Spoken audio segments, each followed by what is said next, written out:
All right, we are going to be solving another interesting question on current divider rule under circuit analysis. All right, now here is the circuit given to us, and then we are asked to determine the value of what? IT and I1. What is IT? If you look at this, this is a voltage source, which is what? 40 volts, supplying this current IT, and this current IT is the total current that is entering into this circuit. If you look at it, IT will enter 6 kilo ohms, and then when it comes, it's going to short circuit here. Then it enter through this node, and once you get through this node, it gets splitted. That is, we have I1 going through this resistor, and we have I2 going through this resistor. All right. So how do we find the value of what? Of IT. Now, since we know the voltage 40 volts, and then we are having current IT here, so we are going to need to know the value of the total resistance of this circuit, because from Ohm's law, V is equals to what? IR. All right, so you are going to note this. Now let's just assign some parameters out here. V is given to us as 40 volts, and then let's take our R1 to be 6 kilo ohms. All right, then let's take R2 to be 8 kilo ohms, and then R3 to be 12 kilo ohms.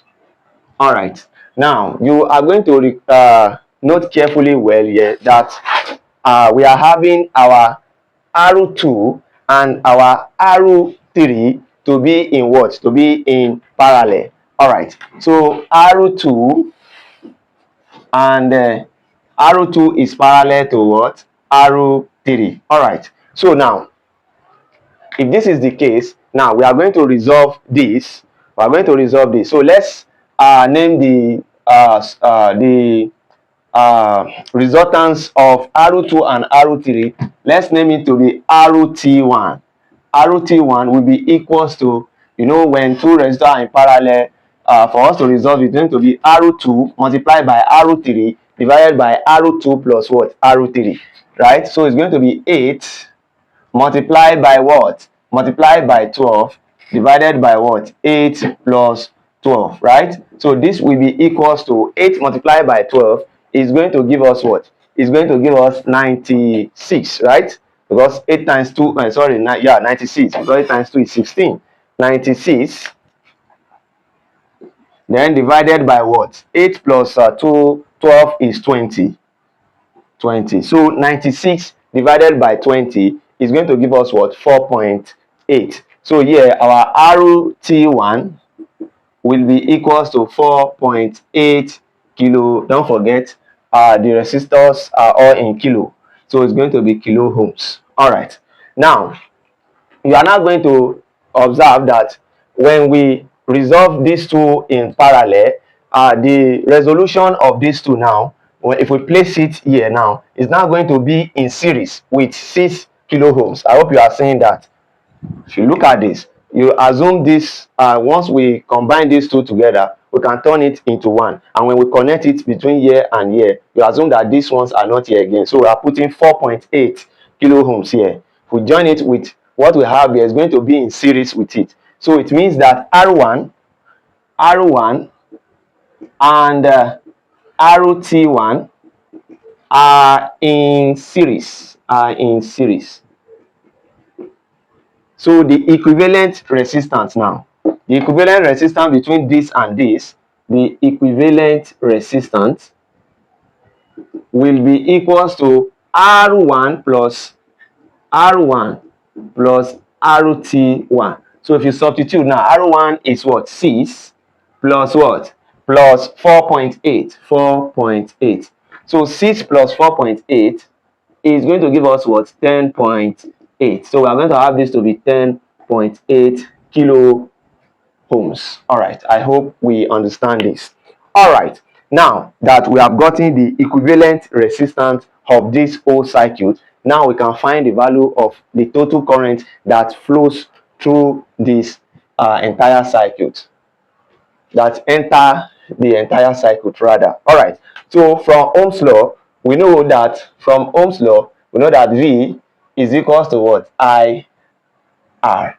But in this case, we are going to consider the total voltage and the total current and the equivalent resistance. Now, the total voltage is what? Is 40, right? So it means that 40 will be equals to I subscript T, that is the total current, multiplied by the equivalent resistance, which is what?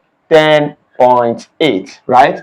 So if we make the total current the subject, we are going to have this to be 40 divided by what? 10.8, and 40 divided by 10.8 is going to give us 3.7. So but here we are going to be converting it to milliampere, because we are going to have 3.7 times 10 to the power of minus 3, right? So here we are going to have this to be 3.7 milliampere.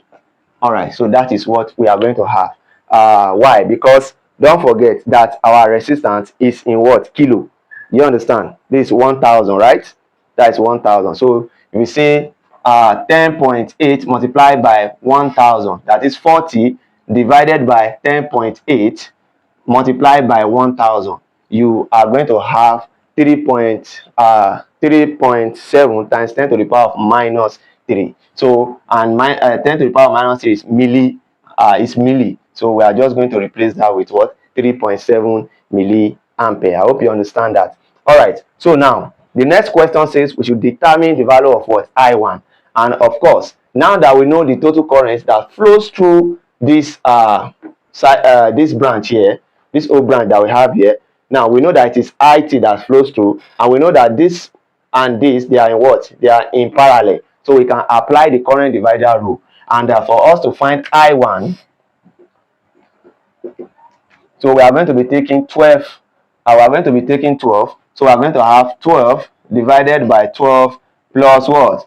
Plus 8 into multiplied by the total current that flows into it. The total current is what? 3.7 milliampere. Don't forget that this one is in kilo, this one is in kilo. So if anything we are doing now, our answer will still be in milli. Do you understand?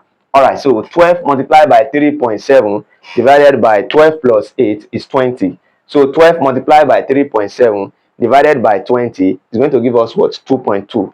So we're going to have this to be 2.22 milliampere. All right, so this is what we are going to have.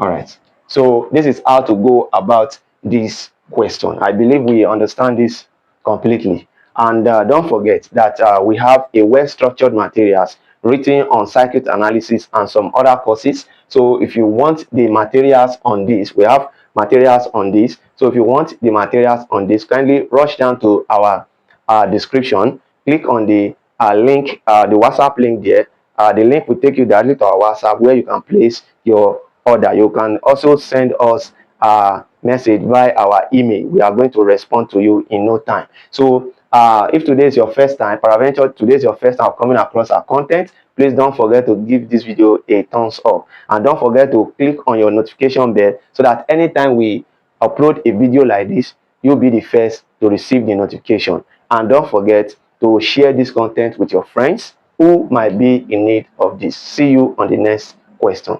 Thank you. Stay tuned.